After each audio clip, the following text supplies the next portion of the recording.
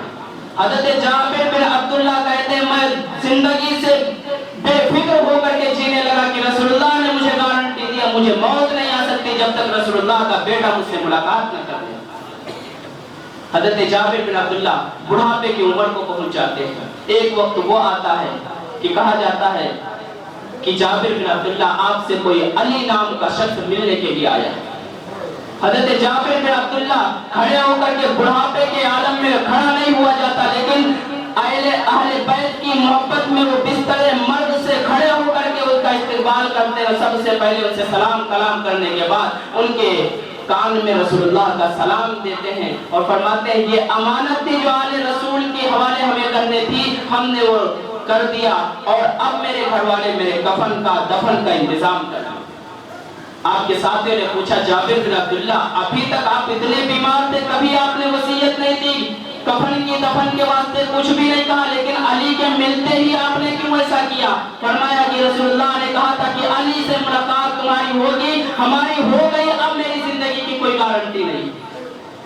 تو حضرت امام زین العابدین وہ ہیں کہ جن کے آنے سے پہلے رسول اللہ نے ان کو سلام بھجوایا۔ حضرت امام زین العابدین وہ گواہ ہیں جنہوں نے واقعہ کربلا کو اپنی چشمدید آنکھوں سے دیکھا تھا، سب کچھ ہوتا ہوا آپ نے دیکھا تھا۔ آپ کے حالات زندگی میں لکھا جاتا ہے کہ آپ کسائی کی دکان پہ جاتے تھے تو اس سے پہلے ہی رونے لگتے تھے۔ کسی نے پوچھا امام آپ ایسا کیوں کرتے ہو کہ گوشت کو دیکھتے ہی آپ کو رونا کیوں آ جاتا ہے؟ حضرت امام زین العابدین روتے ہیں، فرماتے ہیں کہ لوگوں مجھ سے تم ہنسی کی امید رکھتے ہو، جن کے سامنے آنے رسول ان کے بھائیوں کو، ان کے والد کو، ان کے بھتیجوں کو اور ان کی بہنوں کو بدتمیزیاں کی گئی، ان کو شہید کر دیا گیا۔ میں جب یہ گوشت دیکھتا ہوں تو مجھے واقعہ کربلا یاد آتا ہے کہ میرے والد کے ساتھ بھی ایسا کیا گیا تھا، میرے بھائیوں کے ساتھ بھی ایسا کیا گیا تھا، میرا چچا جان بھائی حضرت قاسم بن حسن کے ساتھ بھی ایسا کیا گیا تھا، مجھے وہ واقعات یاد آتے ہیں، اس لیے میں رونا شروع کر دیا۔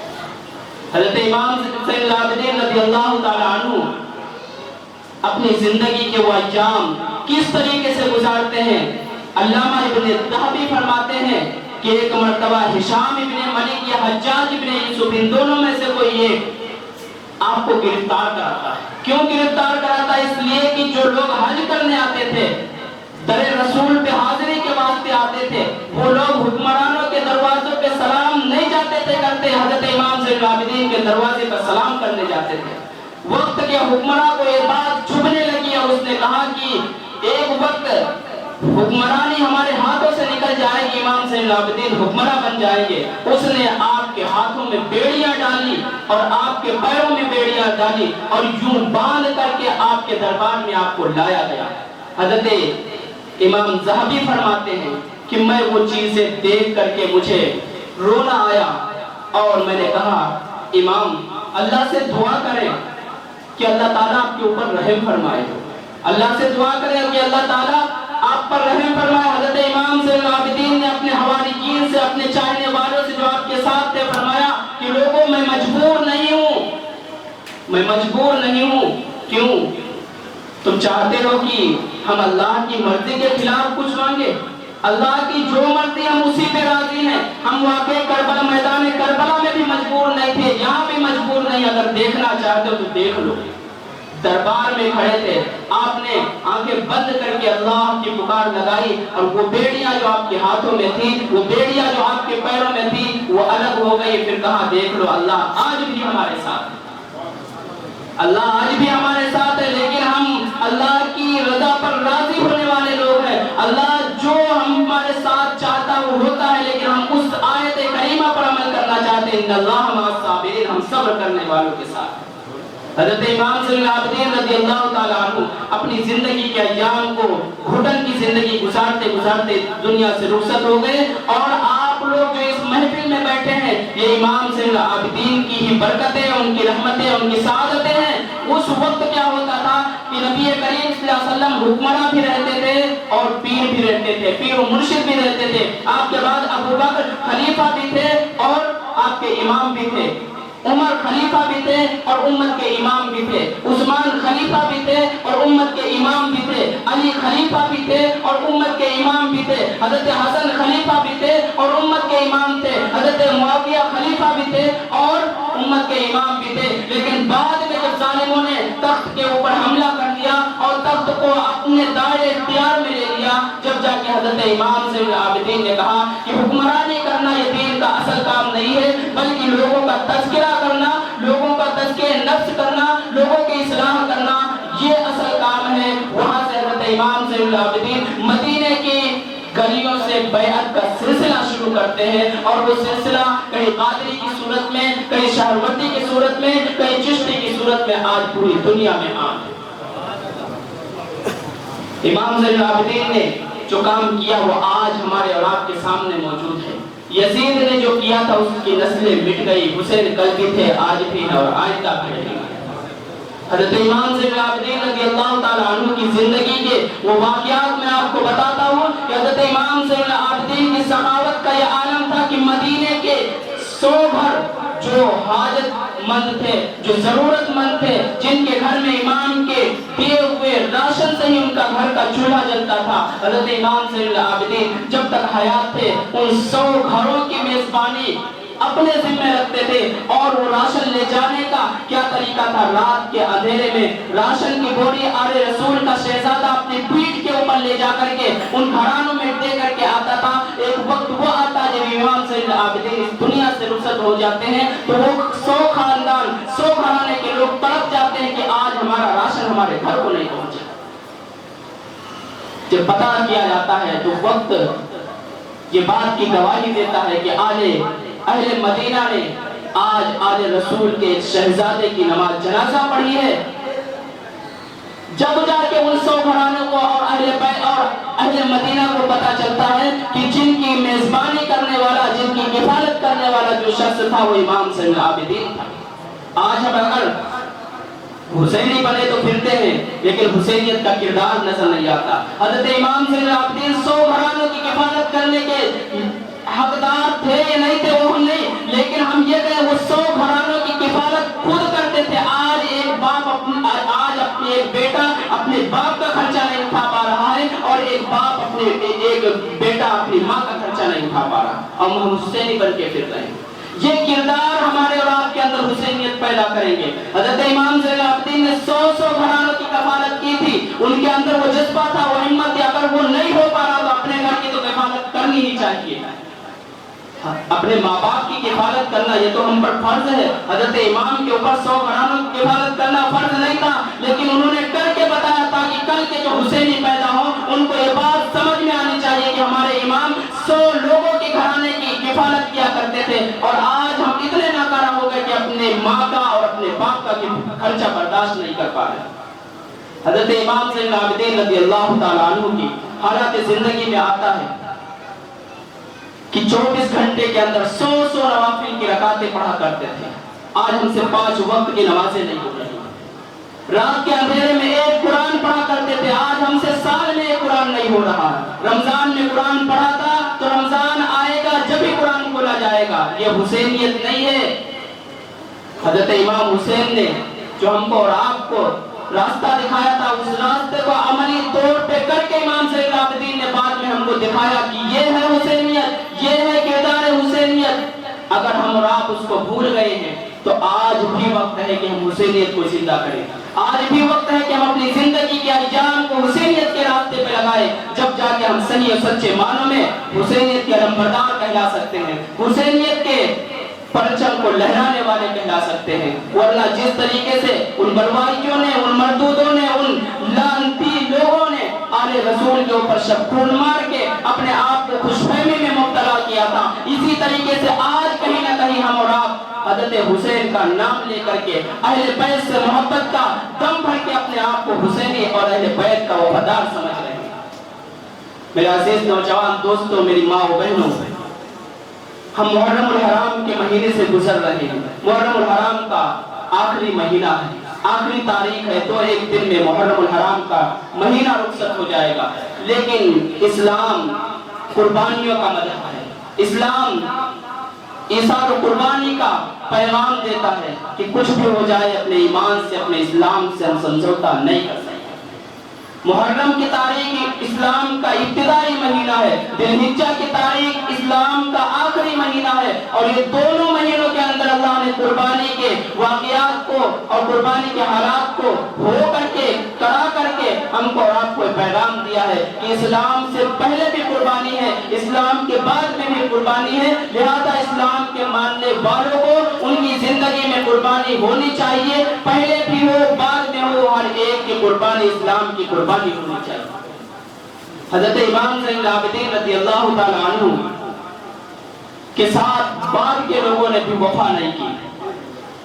ان لوگوں نے حضرت امام زین العابدین کو کس طریقے سے ستایا، کس طریقے سے آپ کی شان میں گستاخیاں کی۔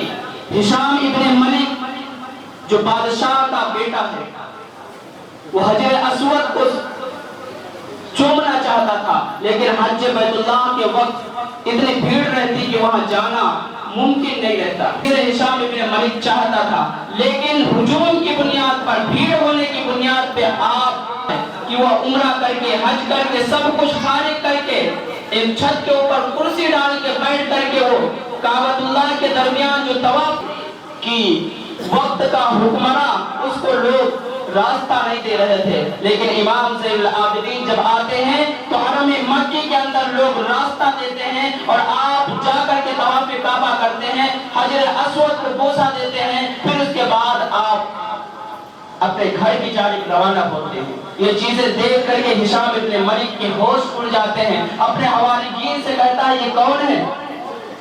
اس کے حواریین کہتے ہیں یہ حسین ابن علی کے بیٹے حضرت امام زین العابدین ہیں، جن کی ولادت کی بشارت حضرت جابر بن عبداللہ کو رسول اللہ نے دی تھی۔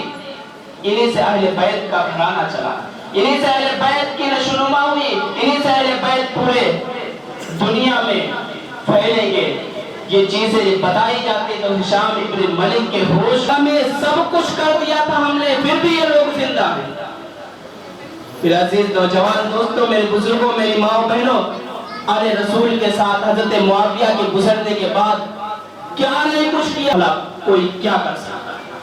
اللہ تعالیٰ سے دعا کریں کہ اللہ تعالیٰ ہم سب کو اہل بیت کی محبت عطا فرمائے، اہل بیت کی محبت کے ساتھ ساتھ اولیاء اعظام کی محبت عطا فرمائے، اصحاب رسول کی محبت عطا فرمائے۔ یہ وہ محبتیں ہیں جن کی بدولت ہماری اور آپ کی بخش رہنا، سانس لینا دشوار ہو جائے گا۔ انہی سہاروں کے ساتھ ہم اور آپ زندہ ہیں، اور انہی سہاروں کی بدولت ہم دنیا سے رخصت ہوں گے، اور رخصت ہوں گے جب ہمارے دل میں حسینیت ہوگی تو یہ کہا جائے گا کہ ملے گی جنت، پیے گا کوثر، اسی کو محشر میں چین ہوگا۔ نبی محبت کریں گے اس سے کہ جس کے دل میں حسین ہوگا۔ میرے عزیز نوجوان بھائیوں، میری ماں و بہنوں، حضرت حسین رضی اللہ تعالیٰ عنہ کے کردار سے، ان کے اخلاق سے، ان کے اعمال سے اور آپ کے گھرانے کے جو شہزادے حضرت امام زین العابدین نے ہم کو اور آپ کو جو بتایا ہے، اس کو ہم کو اور آپ کو کرنے کی ضرورت ہے۔ حضرت زینب بنت علی نے، حضرت شہر بانو نے جو حجاب کے پردے کو آپ نے بچا کر کے اور پوری کوفہ کی گلیوں میں آپ نے بچا کر کے دکھایا تھا، وہ ہم کو اور آپ کو اپنی ماں و بہنوں کے اوپر یہ چیزیں بتانی چاہیے کہ سب کچھ ہو گیا تھا لیکن حضرت زینب بنت علی کے سر سے دوپٹہ نہیں اترا تھا۔ حضرت شہر بانو کے شوہر حضرت حسین دنیا سے رخصت ہو گئے تھے، شہید کر دیے گئے تھے، لیکن حضرت شہر بانو نے اپنے دوپٹے کو، اپنے کپڑوں کو نہیں پھاڑا تھا۔ مطلب کیا بتانا ہے کہ حضرت حسین نے اور آپ کے گھرانے نے ہم کو اور آپ کو، ہماری ماں و بہنوں کو جو پیغام دیا ہے، جو اخلاق دیے ہیں، جو کردار دیے ہیں، حضرت امام زین العابدین نے شمر ابن دلجوشن کو پانی پلا کر کے ہم کو اور آپ کو جو پیغام دیا ہے وہ یہ ہے کہ ہم دشمنوں کے ساتھ بھی اچھا اخلاق کرتے ہیں۔ اچھوں کے ساتھ اچھا اخلاق کرنا کوئی اچھائی نہیں ہوتی ہے، اچھی بات برداشت کرنا کوئی اچھا نہیں ہوتا، غلط بات کو برداشت کرنا ہی اچھا ہوتا۔ قرآن نے کہا ہر جزاء الاحسان الا الاحسان، اچھائی کا بدلہ تو اچھا ہوتا ہی ہے۔ غلط بات کو برداشت کرو، پھر پتہ چلے گا حسینیت کو ہمارے اندر کتنی ہے۔ غلط بات کو ہم برداشت کریں، جب جا کے پتہ چلے گا۔ آج ہماری مائیں بہنیں، ہمارے نوجوان بھائی سب لوگ موجود ہیں، جو میں بات کہنے لگا ہوں ذرا سنیں۔ حضرت امام زین العابدین نے شمر ابن دلجوشن کو پانی دیا تھا، لیکن آج ایک بھائی اپنے بھائی کو راستہ دینے کے لیے تیار نہیں۔ اسی گھر کے اندر، جس گھر کے اندر ایک پلیٹ میں کھاتے تھے، ایک بستر پہ سویا کرتے تھے، 20-20 سال تک ایک کپڑے کو پہن کر کے جوان ہوتے تھے، ایک دروازے سے جاتے تھے، ایک ماں کا پکایا ہوا کھانا کھاتے تھے، آج وہی بھائی اپنے بھائی کا چہرہ دیکھنا نہیں چاہتا۔ یہاں پہ ہم کو حسینیت کہاں نظر آتی؟ حسینیت کہاں گئی ہماری؟ صرف 10 محرم الحرام کو واویلا کر لے حسینیت ہے، یہ حسینیت نہیں ہے۔ حضرت امام زین العابدین نے شمر ابن دلجوشن کو پانی دے کر کے پیغام دیا تھا کہ میں اپنے والد محترم کے قاتل کو اور اپنے اہل بیت کے اوپر ظلم کرنے والے ظالم کے ساتھ یہ اچھا سلوک کر رہا ہوں، کس لیے کہ اللہ کے نبی نے فرمایا تھا انما بعثت لاتمم مکارم الاخلاق، میں اخلاق کی تکمیل کے لیے بھیجا گیا ہوں۔ یہ تو ہماری اور آپ کی باتیں ہوئی، ہماری مائیں بہنیں بیٹھی ہیں۔ مائیں بہنیں سنیں کیا ہوتا گھروں کے اندر، اگر ساسو ماں ذرا کچھ ناراض ہو جائیں تو بیچاری اگر بیمار ہے تو بہو جا کے پانی نہیں دیتی۔ کیوں نہیں دے؟ کہ ان کے دل کے اندر قدرت آ گئی کہ جب تک ان کی زبان چل رہی تھی، جب تک ان کے اندر طاقت تھی، تب تو یہ ہمیں جینا دشوار کر دیے تھے، لیکن آج ہم ان کے ساتھ اچھا سلوک کیوں کریں؟ تو ہم کو اور آپ کو باتیں سننے کی، سمجھنے کی ضرورت ہے، سن کر کے پھر یہیں پہ جھٹک کے جانے کی ضرورت نہیں ہے، بلکہ اس حسینیت کے کردار کو گھر کے اندر، در و دیوار کے اندر، اپنی بہنوں کے اندر، اپنی ماؤں کے اندر، اپنے بچوں کے اندر، اپنی نسلوں کے اندر منتقل کرنے کی ضرورت ہے کہ حسینیت یہ ہے کہ اگر کوئی برا بھی کرے جب بھی ہم بھلا کریں گے، کوئی بھلا کرے جب تو ہم بھلا کرنے کے عادی ہیں۔ اللہ تعالیٰ سے دعا کریں کہ اللہ تعالیٰ حسینیت کے کردار کو ہم کو اور آپ کو زندہ رکھنے کی توفیق عطا فرمائے اور اپنے گھرانے کو حسینیت کے چراغ سے روشن کرنے کی توفیق عطا فرمائے اور حسینیت کے رنگ و روپ میں ہم سب کو زندہ رہنے کی، مرنے کی اور اس دنیا سے رخصت ہونے کی توفیق عطا فرمائے۔ میں اپنی بات کو ختم کرتے ہوئے اللہ تعالیٰ سے دعا کرتا ہوں کہ اللہ تعالیٰ ہم سب کو ان جیسی محفلوں میں بار بار آنے کی توفیق عطا فرمائے اور آل رسول سے محبت کرنے کی توفیق عطا فرمائے، اہل بیت کی محبتوں کو ہمارے دل و جان کا حصہ بنائے، اصحاب رسول کی محبتوں کی ہمارے خون کی رگوں میں پیوست و تابندہ فرمائے، اولیاء اعظام کی محبتوں کو ہمارے دل و جان کا روشن چراغ بنائے۔ وآخر دعوانا ان الحمدللہ رب العالمین۔